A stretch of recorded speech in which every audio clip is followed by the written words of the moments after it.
안녕하세요. 2025년 7월 7일 주식시장 분석 및 투자 전략 강의를 시작하겠습니다.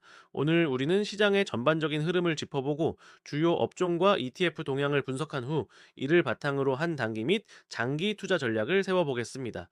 먼저 오늘 시장의 주요 지수부터 살펴보겠습니다.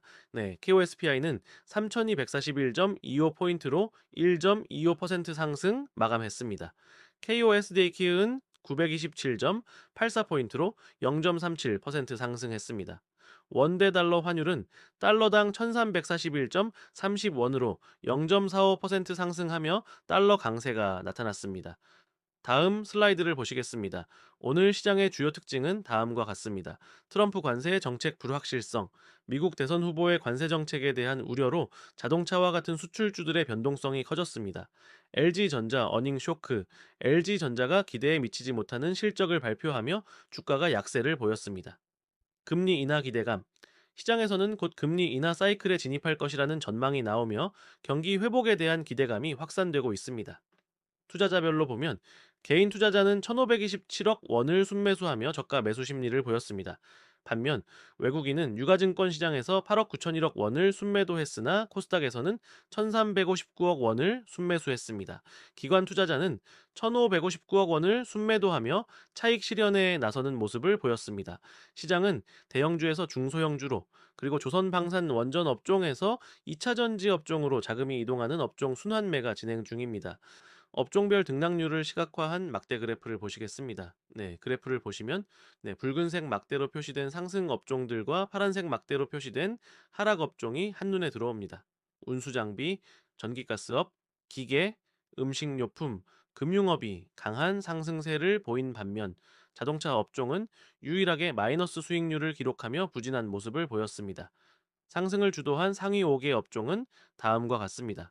운수장비 3.91% 상승했으며 현대로템과 한화오션이 강세를 보였습니다. 이는 방산 및 조선 대형주의 강세 덕분입니다.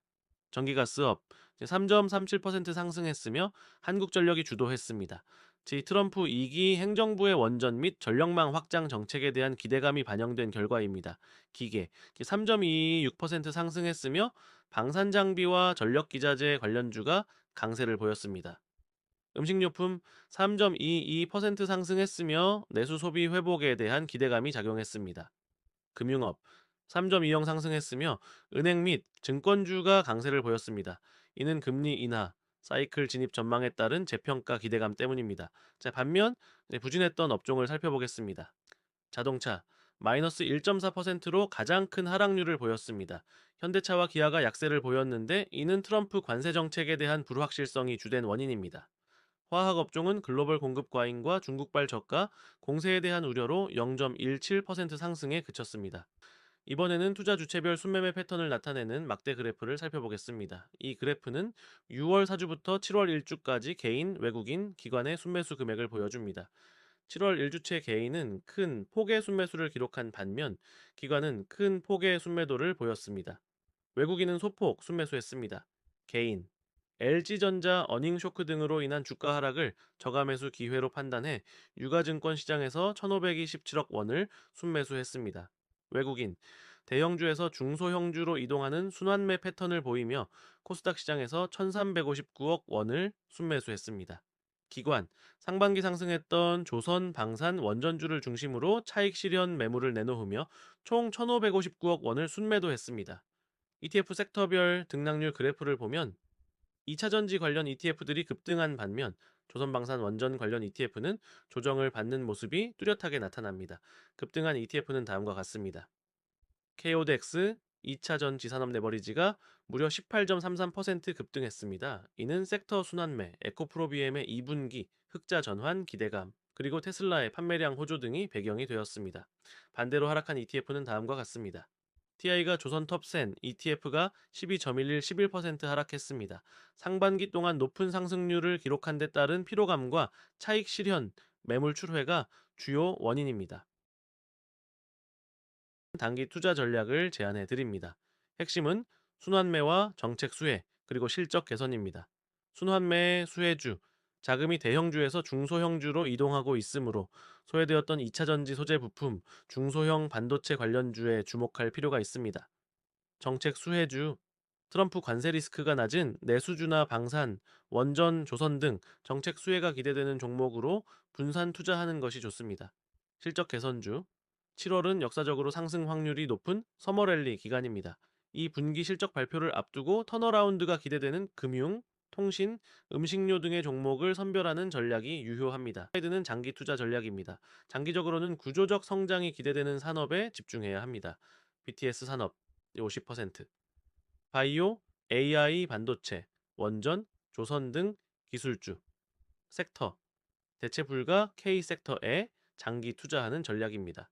신성장 동력 30%, ESG 경영과 관련된 그린 모빌리티, 디지털 경제, K 콘텐츠 등 새로운 성장 동력에 투자합니다. 배당 성장주 15%, 금리 인하 시기에 가치가 부각되는 금융, 통신 등 안정적인 현금 흐름과 주주 환원 정책을 갖춘 기업에 투자합니다. 글로벌 분산 투자 5%, 미국 ETF나 금과 같은 안전자산을 통해 포트폴리오를 다각화합니다.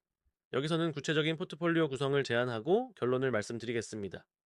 단기 포트폴리오 3에서 6개월, 구성 예시 방산 조선 원전 40%, 정책 수혜 지속 금융통신 25%, 금리 인하 수혜 중소형 성장주 20%, 순환매 수혜 현금 및 채권 15%, 변동성 대비 장기 포트폴리오 1, 3년, 구성 예시 대체 불가 K 섹터 50%, 조선 방산 원전 신성장 동력 30%, 바이오 엔터 소프트웨어 배당 성장주 네 15%, 금융 통신 유틸리티 글로벌 분산 투자 5%, 미국 ETF 금 결론 정리하겠습니다. 현재 시장은 순환매 장세가 뚜렷하며 단기적으로는 이러한 흐름을 활용한 중소형주와 정책 테마주에 대한 선별적 투자가 유효합니다. 장기적으로는 BTS 산업을 중심으로 구조적 성장주와 안정적인 배당주를 균형 있게 담아 복리 수익을 추구하는 전략을 추천합니다. 현재 구간은 전략적 분산 투자를 통해 앞으로의 상승 모멘텀을 포착해야 할 중요한 시점입니다. 자, 이상으로 7월 7일 주식시장 분석 강의를 마칩니다. 투자는 원금 손실의 가능성이 있으니 항상 신중하게 결정하시기 바랍니다. 감사합니다.